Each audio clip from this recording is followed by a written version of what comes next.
exercice 16. Un camion a une masse de 5 tonnes. Il part à l'arrêt sur une route horizontale et rectiligne et accélère pour atteindre la vitesse de 36 km/h au bout de 25 secondes. On admet que les frottements sont négligeables et que l'accélération est constante. Donc, calculer cette accélération. Alors, si on veut faire ça, bon déjà, il faut se souvenir de quelque chose qu'on a fait en première année.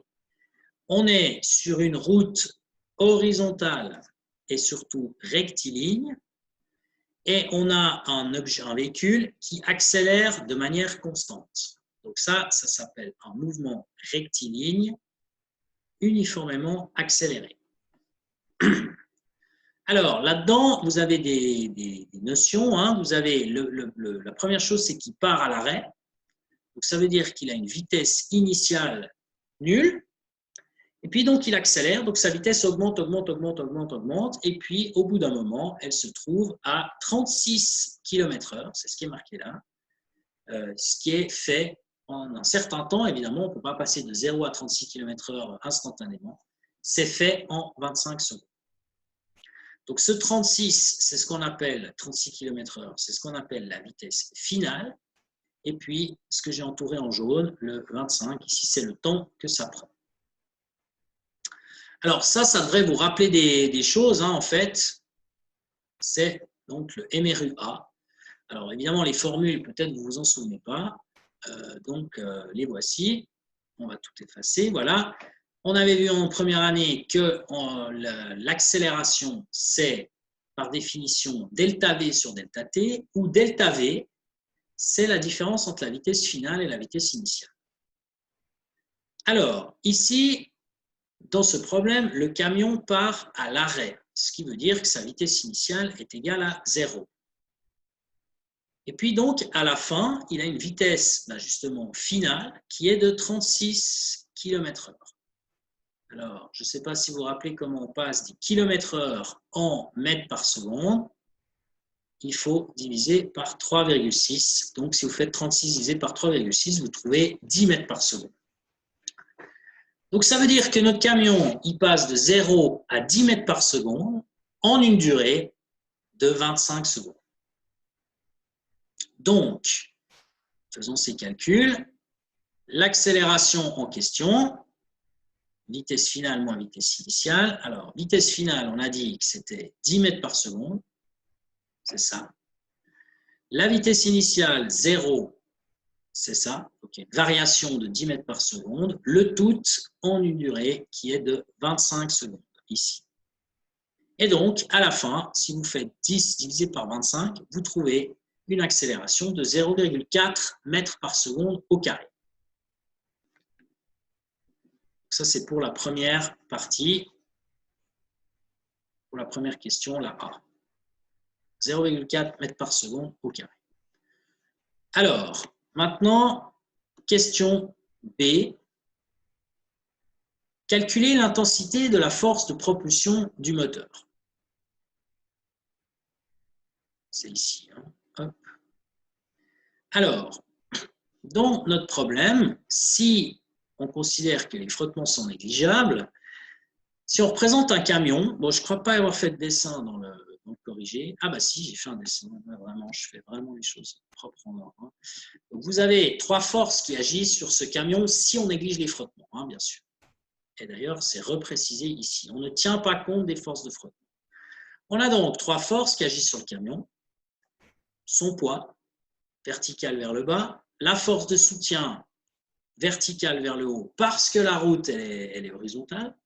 Et puis, la force du moteur, que j'ai représenté ici comme étant F.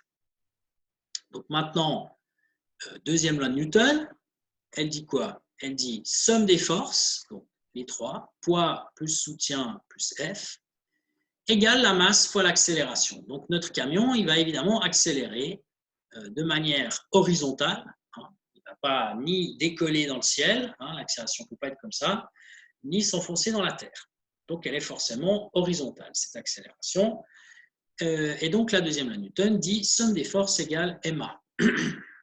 Alors, pour faire simple, ici, vous voyez que sur un axe, par exemple, vertical, ici, Y, le soutien et le poids se compensent. Donc, P plus S, c'est nul. Et donc, du coup, il va rester uniquement sur un axe horizontal X, il va rester uniquement la force qui est égale à M fois A.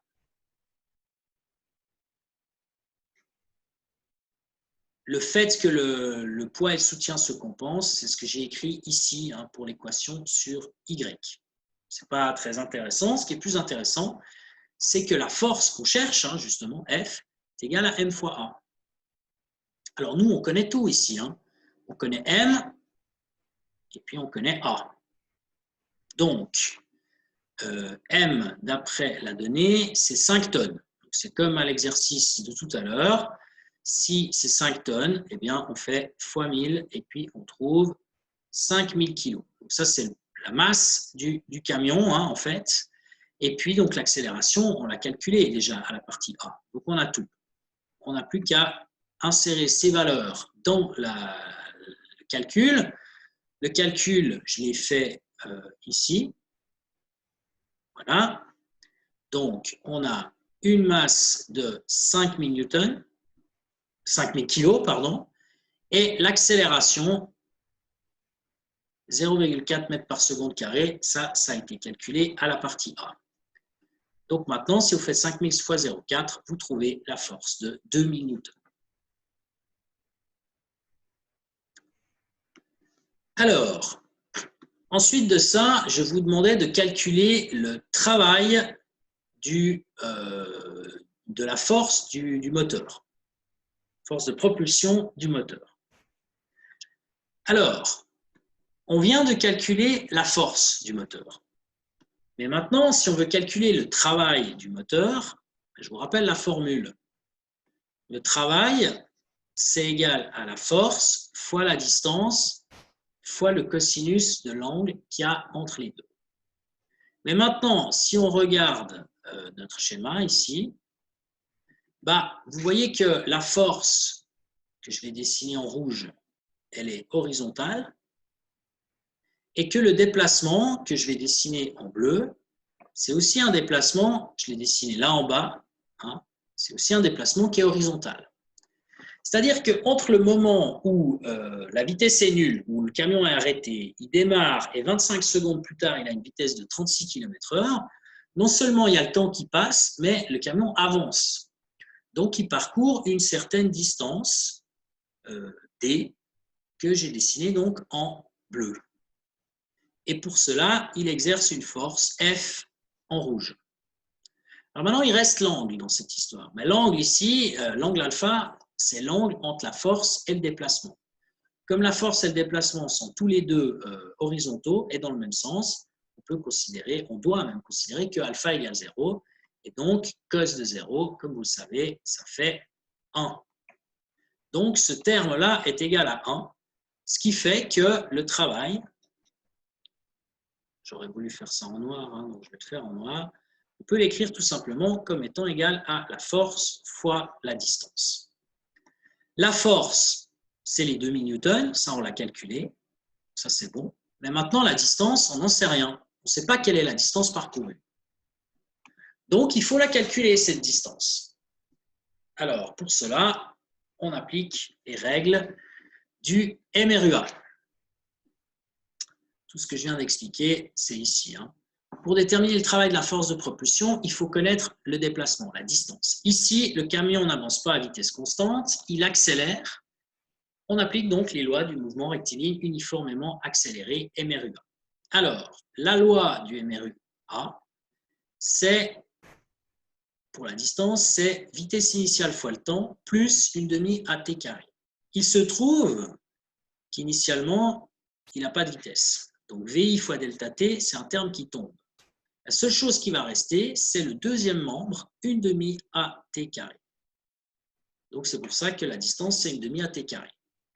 L'accélération, c'est 0,4 mètres par seconde carré. Et puis, il nous reste le temps. Et donc, le temps, je vous dis, hein, ça prend 25 secondes. Vous mettez à la place de t carré ici le temps. 25 secondes. Et donc, si vous faites ce calcul, vous trouvez que la distance parcourue, elle est de 125 mètres. Donc, notre camion, il avance de 125 mètres pendant toute cette durée. Alors, du coup, on peut calculer assez facilement, ça je l'ai fait à la page suivante, le travail. Hein, je redis ici ce que j'ai dit tout à l'heure, l'angle entre les deux égale à 0. Donc, quand on fait travail égale F fois D fois cos alpha, eh bien, le F, c'est 2000 newtons. La distance, c'est celle qu'on vient de calculer, c'est 125 mètres. Et notre histoire du alpha égale 0, ça, cos de 0, ça fait 1. Donc finalement, c'est simplement 2000 fois 125. Et là, vous trouvez un travail de 250 000 joules.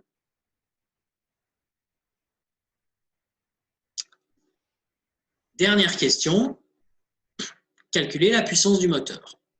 Alors, la puissance du moteur, eh bien, maintenant qu'on sait quel est le travail de la force de propulsion du moteur, c'est-à-dire quelle est l'énergie que ce moteur fournit, on sait que cette énergie, elle est fournie pendant une certaine durée qui est 25 secondes, donc on peut facilement calculer la puissance du moteur.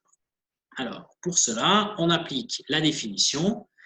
La puissance, c'est l'énergie divisée par le temps. L'énergie en elle-même, c'est celle qui est fournie par le moteur, puisqu'on veut calculer la puissance du moteur. C'est ce que j'ai écrit ici, hein, je vais le souligner. Le travail du moteur, c'est-à-dire le travail de la force de propulsion, hein, représente l'énergie que le moteur fournit lors du déplacement qui dure 25 secondes. Donc maintenant, on a nos 25 secondes. L'énergie fournie, elle est fournie pendant 25 secondes et ce travail, il est de 250 000 joules. Hein, c'est celui qu'on a trouvé juste avant. Donc, vous le remplacez là-dedans. Vous faites 250 000 divisé par les 25 secondes et vous trouvez une puissance qui est de 10 000 watts, qu'on appelle aussi des fois 10 kilowatts, puisque kilo veut dire 1000. Bon, la réponse, c'est 10 000 watts.